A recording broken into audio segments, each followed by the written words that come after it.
हरिओम। नमस्ते सभी को, स्वागत है आपका संस्कृत विद्या क्लासेस पर।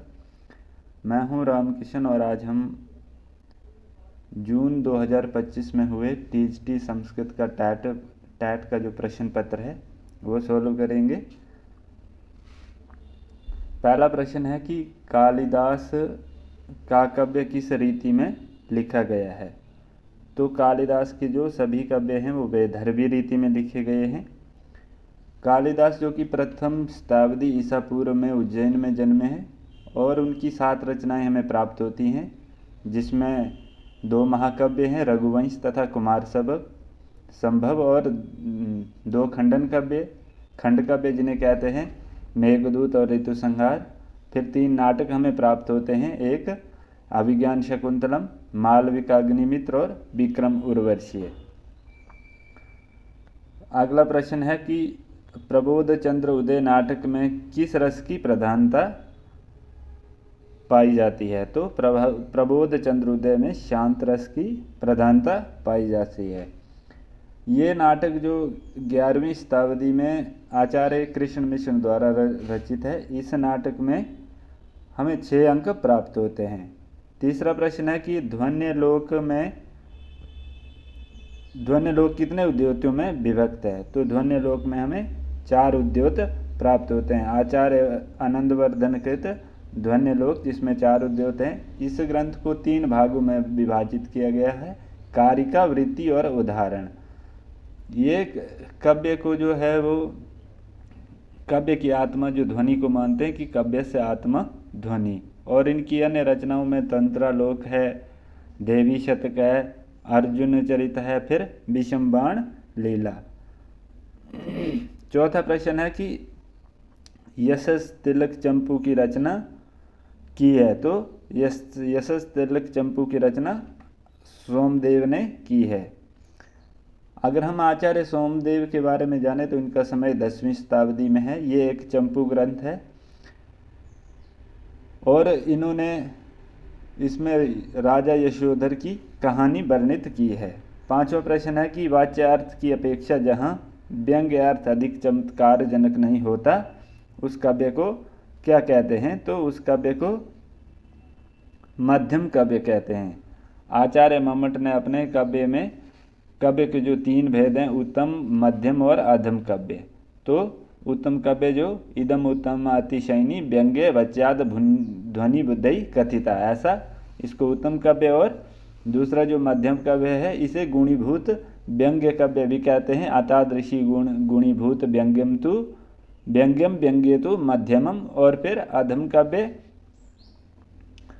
काव्य होता है कि शब्द चित्रम वाच्य चित्रम व्यंग्यम तत्अवरम समृतम। फिर छठा प्रश्न है कि अनुमतिवाद रस सिद्धांत का प्रतिपादन किया है। अनुमतिवाद के जो आचार्य हैं वो शंकुक हैं। ये आचार्य भरत के द्वारा रचित जो नाट्यशास्त्र है उसमें अपने रस सिद्धांत का प्रतिपादन ये करते हैं। इसमें भट्टनायक हैं, अभिनव गुप्त हैं और भट्टलोलट हैं। जो भट्टलोलट हैं वो उत्पत्तिवाद का समर्थन करते हैं और फिर जिन्होंने उत्पत्तिवाद माना है, शंकुक ने चित्रतुर्य आदि से इसकी तुलना की है। और भट्टनायक जो भुक्तिवाद मानते हैं और अभिनव गुप्त ये अभिव्यक्तिवाद को मानते हैं, ऐसा वर्णन है। फिर आगे कहते हैं कि लक्ष्मी सहस्त्र काव्य के प्रणेता कौन हैं। लक्ष्मी सहस्त्र जो काव्य है इसके रचनाकार हमें वेंकट अध्वरी प्राप्त होते हैं, जिनका समय हमें लगभग 10वीं शताब्दी का आसपास या 17वीं शताब्दी के आसपास हमें इसका समय प्राप्त होता है। इस काव्य में जो हमें 1000 श्लोक प्राप्त होते हैं और इसमें 25 अध्याय प्राप्त हैं। 8वां प्रश्न है कि पंचचामर छंद में वर्ण होते हैं। तो पंचचामर छंद में 16 वर्ण पाए जाते हैं।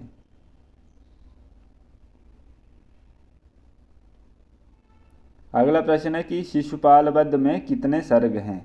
शिशुपालवध जो कि माघ कवि द्वारा विरचित एक महाकाव्य है, इसमें 20 सर्ग हैं और नायक इसमें श्री कृष्ण हैं।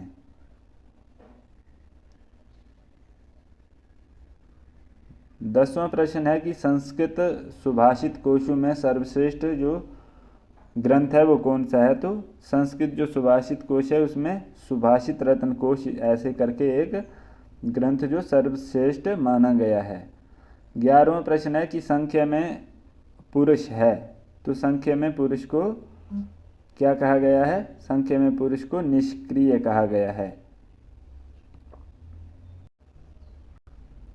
संख्या दर्शन में 3 प्रमाण प्राप्त होते हैं हमें, प्रत्यक्ष, अनुमान और शब्द प्रमाण, और 25 तत्व हैं ये। इस ग्रंथ के जो प्रवर्तक हैं वो आचार्य कपिल हैं।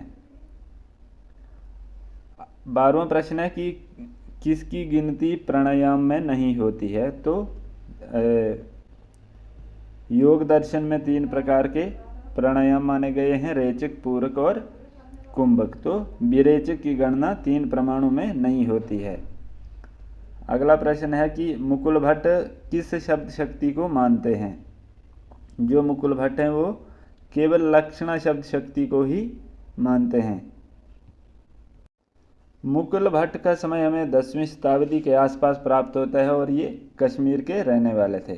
फिर है कि श्री कृष्ण का रुक्मिणी से विवाह किस विधि से हुआ था। तो जो श्री कृष्ण का जो रुक्मिणी से विवाह हुआ था वो राक्षस विधि से इनका विवाह हुआ था। जो 8 प्रकार के विवाह हैं, प्रजापति, ब्रह्म, आर्ष्य और गंधर्व, राक्षस, पिशाच, ऐसे इनमें राक्षस विवाह इनका हुआ था। फिर है कि योग सूत्र के प्रवर्तक कौन हैं। तो योग सूत्र के प्रवर्तक जो हैं वो पतंजलि हैं। योग सूत्र में भी हमें 3 प्रमाण प्राप्त होते हैं, प्रत्यक्ष, अनुमान और आगम, और इसमें 26 तत्व जो संख्या दर्शन से एक अधिक है, और जो ईश्वर को भी मानते हैं, ऐसा एक 26वां तत्व योग दर्शन मानता है। फिर 16वां प्रश्न है कि शौनक संहिता का संबंध किस वेद से है। शौनक संहिता जो है वो अथर्ववेद की है। अथर्ववेद में हमें 9 शाखाएं प्राप्त होती है। महाभाष्य में भी वर्णन है कि नवधा अथर्वणो। उसमें जो अभी उपलब्ध शाखाएं हैं उसमें पैपलाद और शौनक शाखा जो हमें प्राप्त होती हैं। तो शौनक शाखा अथर्ववेद से है। फिर 17वां प्रश्न है कि सामवेद की शाखा नहीं है। तो सामवेद की जो शाखाएं हैं उनमें से हमें तैत्तिरीय शाखा जो सामवेद में नहीं प्राप्त होती है, क्योंकि तैत्तिरीय शाखा कृष्ण यजुर्वेद की है, और सामवेद की कौथम, रणैनीय और जैमिनीय शाखाएं हमें प्राप्त होती हैं। महाभाष्य में भी सामवेद की सहस्त्रवर्मा सामवेदाः ऐसा करके कि सामवेद की 1000 शाखाएं प्राप्त होती हैं, ऐसा वर्णन प्राप्त होता है। फिर 18वां प्रश्न है कि यमराज द्वारा नचिकेत को ब्रह्म विद्या का निरूपण। कठोपनिषद में जो ब्रह्म विद्या का उपदेश यमराज ने नचिकेता को दिया था, ये उपनिषद जो है वो कृष्ण यजुर्वेद से संबंधित है। कृष्ण यजुर्वेद की कठ शाखा से संबंधित। अगला प्रश्न है कि वेदों के अनुसार अग्नि का प्रथम आविष्कार किया था। तो वेदों के अनुसार जो अग्नि का प्रथम आविष्कार किया था तो वो किया था अंगिरा ने अग्नि का आविष्कार किया था। फिर है कि 20वां प्रश्न है कि शिखरणी छंद में अक्षरों की संख्या होती है। तो शिखरणी छंद में हमें 17 अक्षर प्राप्त होते हैं। शिखरणी छंद का लक्षण है कि रसई रुद्रई चिन्ह यमन सबलागः शिखरणी। 6 तथा 11 वर्णों के बाद इसमें यति प्राप्त होती है। 21वां प्रश्न है कि मृच्छकटिकम की नायिका है। तो इनमें से कोई भी मृच्छकटिकम की नायिका नहीं है, क्योंकि मृच्छकटिकम की नायिका है वसंत सेना। ये एक प्रकरण ग्रंथ है आचार्य शूद्रक द्वारा 3री-4ठी शताब्दी में रचित, और इसके नायक हैं चारुदत्त, और प्रतिनायक इसमें शकार हैं, और विदूषक जो मैत्रेय प्राप्त होते हैं ऐसा। और इसमें हमें लगभग 7 भाषाओं जो प्राकृत भाषाएं हैं उनमें से शौरसेनी का अधिक प्रयोग इसमें हमें प्राप्त होता है। 22वां प्रश्न है कि आचार्य भास्कर किस शास्त्र के विशेषज्ञ थे। तो भास्कराचार्य जो ज्योतिष के विशेषज्ञ थे, ये एक प्राचीन भारत के प्रसिद्ध गणितज्ञ एवं ज्योतिषी थे। इनके द्वारा और भी ग्रंथ लिखे गए हैं, एक जैसे लीलावती हो गया और फिर सिद्धांत शिरोमणि, ग्रह गणित इत्यादि अन्य भी ग्रंथ इन्होंने लिखे हैं। और इनका समय 12वीं शताब्दी के आसपास हमें प्राप्त होता है, जैसे 1114 से लेकर 1185 ईस्वी के मध्य इनका समय प्राप्त होता है। फिर है 23वां प्रश्न कि व्यक्ति विवेक ग्रंथ का विषय शास्त्र क्या है। तो जो व्यक्ति विवेक महिम भट्ट द्वारा रचित ग्रंथ है, उसका जो प्रतिपाद्य विषय है वो है साहित्य। साहित्य से ही लेकर इन्होंने इस ग्रंथ की रचना की है। और ये ध्वनि जो संप्रदाय है उसका खंडन करते हैं। 24वां प्रश्न है कि वेद पाठ में स्वर नहीं माना जाता है। तो वेद पाठों में 3 स्वर माने जाते हैं, उदात, अनुदात और स्वरित। इसमें प्रगृह नामक का कोई स्वर वेदों में नहीं माना जाता है। प्रगृह तो एक संज्ञा होती है। और 25वां प्रश्न है कि संस्कृत में शास्त्र पर काव्य लेखन के प्रवर्तक थे। तो काव्य लेखन के जो प्रवर्तक थे वो आचार्य भरत मुनि को काव्य लेखन के जो कि प्रवर्तक माने जाते थे, पर इसमें हमें दिया ही नहीं है ऑप्शन, तो हम पंडित राज जगन्नाथ को भी मान सकते हैं, क्योंकि उन्होंने भी अपने रस गंगाधर में काव्य लेखन की परंपरा को आगे बढ़ाया है। 26वां प्रश्न है कि पाणिनीय धातु पाठ में धातु की कुल संख्या कितनी है। तो पाणिनीय धातु पाठ में 1944 धातुएं हमें प्राप्त होती हैं। 27वां प्रश्न है कि जुगुप्सा किस रस का स्थायी भाव होता है। तो जुगुप्सा जो है वो विभत्स रस का स्थायी भाव होता है। जैसे हास्य रस का हास होता है, भयानक का भय होता है, अद्भुत रस का जो स्थायी भाव होता है वो विस्मय प्राप्त होता है। 28वां प्रश्न है कि शुद्ध वाक्य क्या है। तो पिता पुत्राय क्रुद्धति, पित्रा पुत्रम क्रुद्धति, पिता पुत्राय क्रुध्यति, पिता पुत्रे क्रुध्यति। तो इसका सही आंसर होगा कि पित्रा पुत्राय क्रुद्धयति। ये सही होगा, पिता पुत्राय क्रुद्धयति। आर्ष्य ब्राह्मण वेद से संबंधित है। जो आर्ष्य ब्राह्मण है वो साम वेद से संबंधित है। साम वेद के 8 ब्राह्मण हमें प्राप्त होते हैं, जिसमें एक आर्ष्य भी है, पंचविंश, षड्विंश, देवत ब्राह्मण, संहिता उपनिषद ब्राह्मण, ऐसे करके जो आचार्य साइन ने भी इसमें 8 ब्राह्मण बताए हैं। सांख्य दर्शन के जो प्रवर्तक हैं वो कपिल मुनि माने जाते हैं। 31वां प्रश्न है कि भट्टलोलक किस रस विषयकवाद के प्रवर्तक थे। तो भट्टलोलक थे जो उत्पत्तिवाद के प्रवर्तक माने जाते थे। और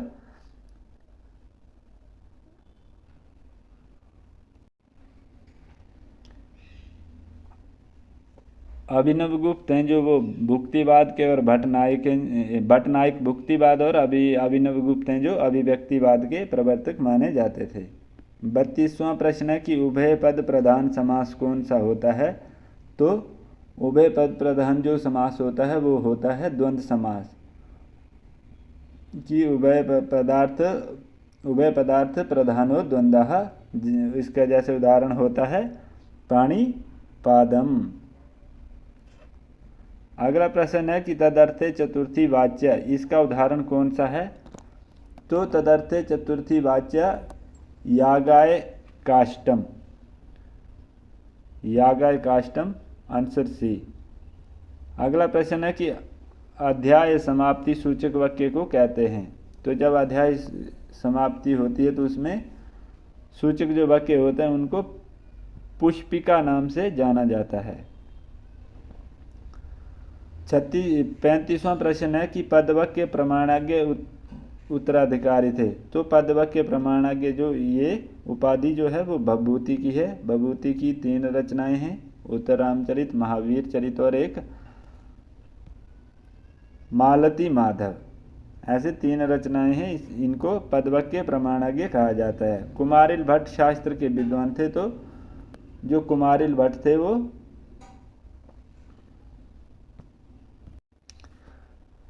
मीमांसा शास्त्र के प्रवर्तक माने जाते हैं। अगला प्रश्न है कि तथा युक्तम च अनिपिस्थितम, तो इसका उदाहरण कौन सा है?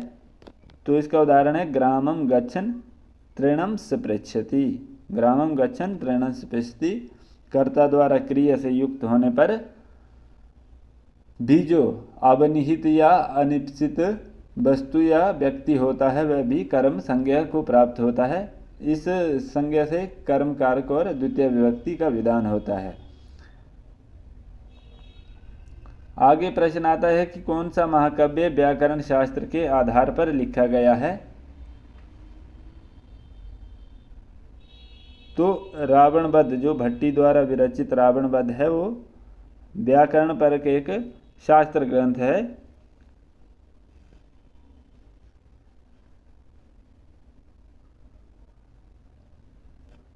अगला प्रश्न है कि अंतराष्ट्रम का पदच्छेद क्या होगा? 39वां प्रश्न है। तो इसका अंतरराष्ट्रम ऐसे करके इसका पदच्छेद होगा। अगला प्रश्न है गोपथ ब्राह्मण का संबंध किस वेद से है? एकमात्र ब्राह्मण ग्रंथ जो अथर्ववेद का हमें प्राप्त होता है, गोपथ ब्राह्मण, वो अथर्ववेद में हमें प्राप्त होता है। और गायत्री मंत्र के जो दृष्टा ऋषि कवि हैं वो कौन हैं? तो गायत्री मंत्र के जो दृष्टा ऋषि हैं वो विश्वामित्र माने जाते हैं। अगला प्रश्न है कि ब्रह्मवेद किस वेद का दूसरा नाम है?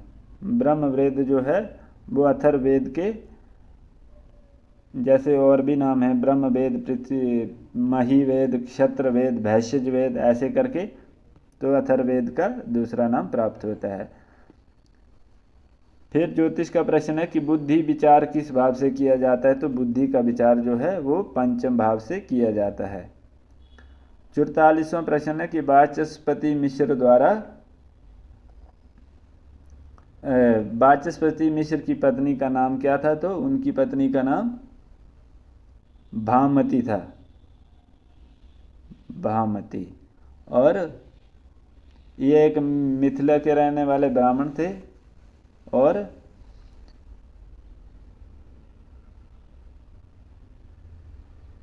इन्होंने वैशेषिक दर्शन को छोड़कर अन्य सभी दर्शनों पर टीकाएं लिखी हैं। अगला प्रश्न है कि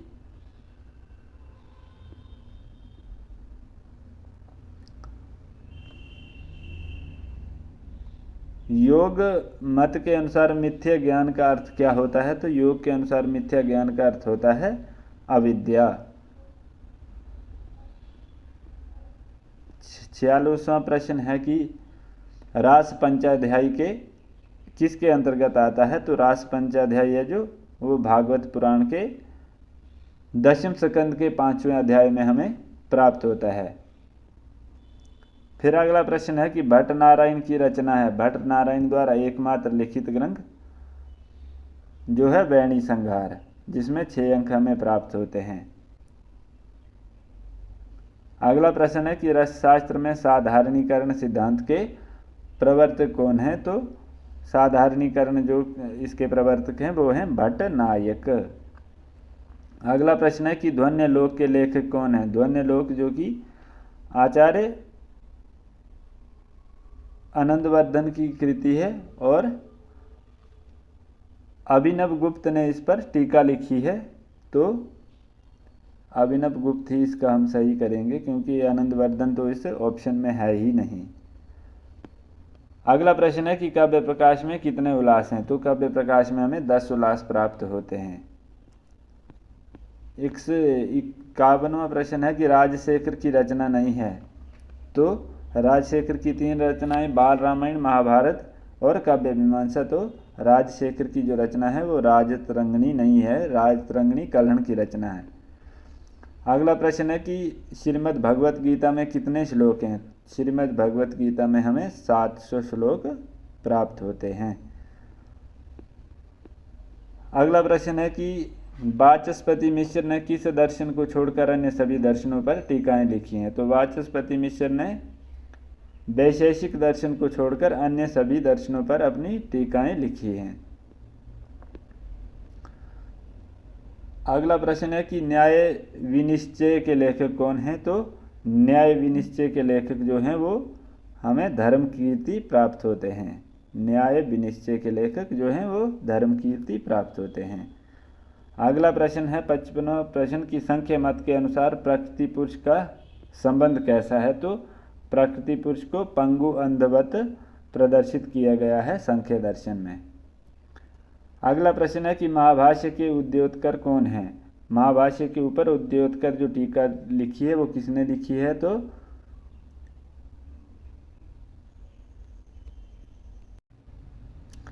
नागेश भट्ट ने जो है वो उद्योतकर टीका महाभाष्य के ऊपर लिखी है।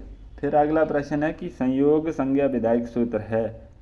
तो कौन सा है। हलो अंतरः, ऑप्शन नंबर बी, हलो अंतरः संयोगः। कि क्या कहते हैं कि जिन दो या दो से अधिक वर्णों से अधिक व्यंजनों के बीच कोई स्वर ना हो तो उन व्यंजनों की संयोग संज्ञा होती है। अगला प्रश्न है कि धात्री अंशा में कौन सी संधि है। धात्री अंशा में हमें यण संधि प्राप्त होती है। इको यणचि सूत्र से इक स्थाने यण आदेश करके। फिर अगला सूत्र है कि रामस सेते में शुतुत्व विधायक सूत्र कौन सा है। तो स्तोश्चु नहश्चु। इस सूत्र से सकार या तवर्ग के बाद यदि शेष हो तो उसको चवर्ग की संज्ञा शेष और चवर्ग आदेश होता है ऐसा।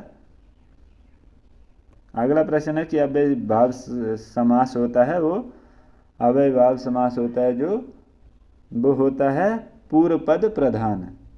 तो इसका आंसर होगा ऑप्शन नंबर बी, पूर्व पद प्रधान अव्यय भावः।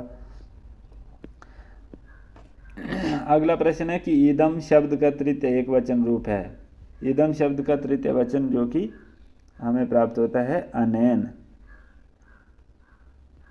अगला प्रश्न है कि वर्षा भू शब्द का द्वितीय विभक्ति होगा तो वो होगा वर्षः भुवहु, वर्षा भुवहु, ऑप्शन नंबर ए।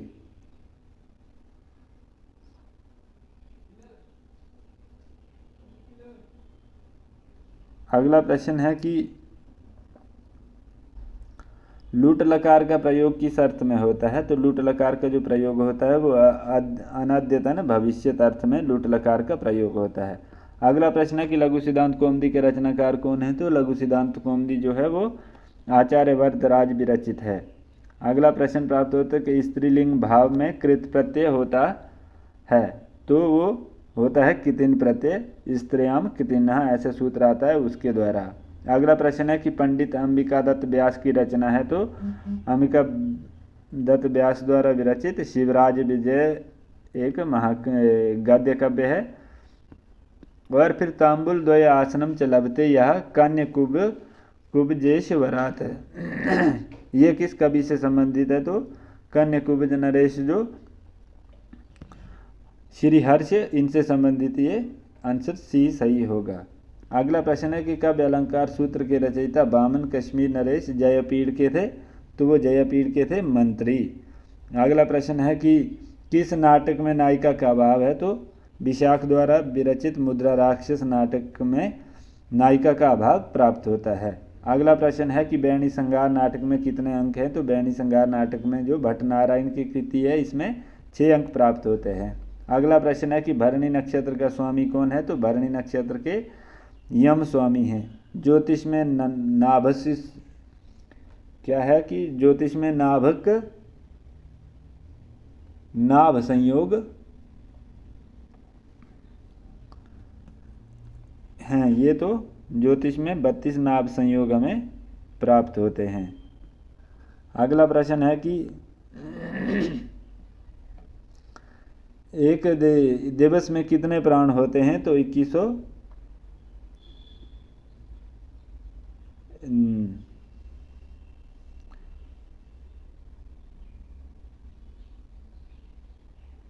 21,600 हमें दिवस में प्राण प्राप्त होते हैं। एक महायुग में कितने युग होते हैं?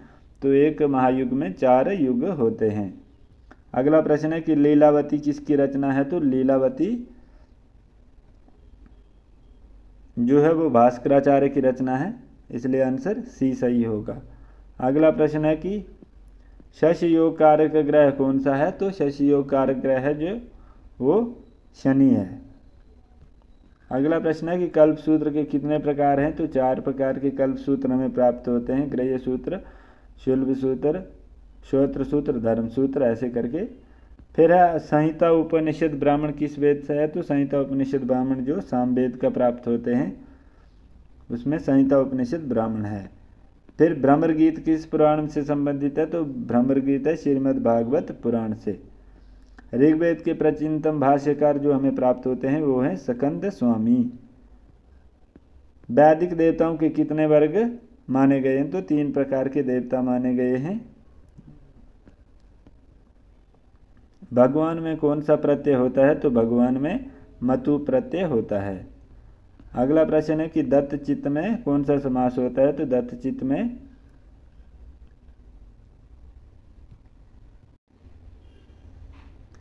ज्योतिषशास्त्र की प्रत्येक शाखा पर ग्रंथ लिखने वाले श्रीपति भट्ट निवास करते थे, तो वो महाराष्ट्र के निवासी थे।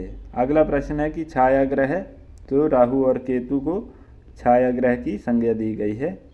फिर है प्रत्यभिज्ञ दर्शन का उदय हुआ था ये कामरूप, जो कि कश्मीर में प्रत्यभिज्ञ दर्शन का उदय हुआ था। 9वीं शताब्दी में एक अद्वैतवादी ये दर्शन है जिसमें 26 तत्व हैं और सोमदेव द्वारा इसकी नींव रखी गई थी, तो कश्मीर में इसका उदय हुआ था।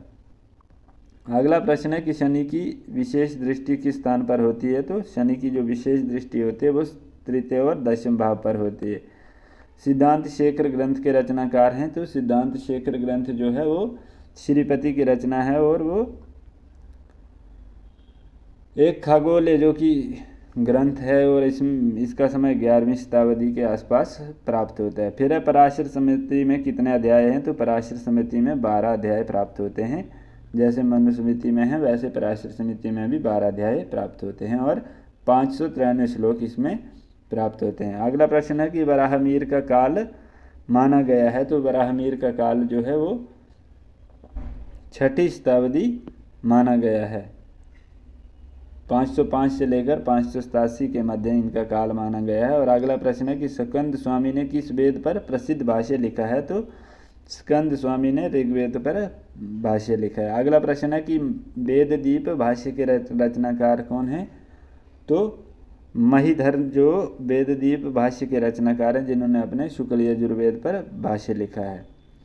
अगला प्रश्न है कि अथर्ववेद का एकमात्र विद्यमान ब्राह्मण, तो अथर्ववेद का एकमात्र ब्राह्मण जो गोपथ ब्राह्मण हमें प्राप्त होता है। फिर अगला प्रश्न है कि अज्ञातवास में द्रौपदी का नाम था, तो अज्ञातवास में द्रौपदी का नाम सैरंधरी या सौरंधरी प्राप्त होता था। महाभारत के धर्मराज युधिष्ठिर हैं, तो ये धीरोदात्त नायक प्राप्त होते हैं। अगला प्रश्न है कि राजमार्तंड टीका है, तो ये योग दर्शन पर भोज द्वारा लिखित एक टीका है।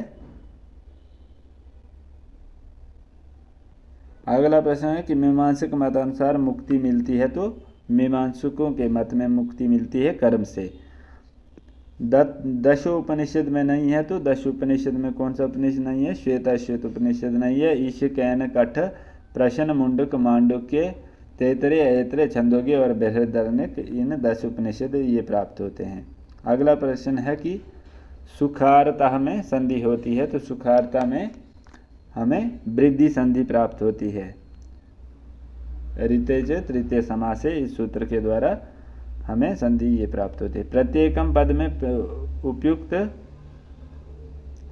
उपसर्ग कौन सा है? तो प्रतिधन एकम प्रति उपसर्ग है इसमें। पितृस्वा का अर्थ होता है कि पितृस्वसा जो हमें इसका अर्थ होता है डी, अर्थात बुआ। अगला प्रश्न है कि चतुर शब्द का स्त्री रूप होगा, तो चतुर शब्द का जो स्त्री रूप होगा वो होगा चतुरा। अगला प्रश्न है कि समानः पत्नी यस्य स सपत्नी, अर्थात बी। गौरी में स्त्री प्रत्यय होगा तो गौरी में जो स्त्री प्रत्यय होगा वो होगा गींश, इसका आंसर होगा बी, गींश।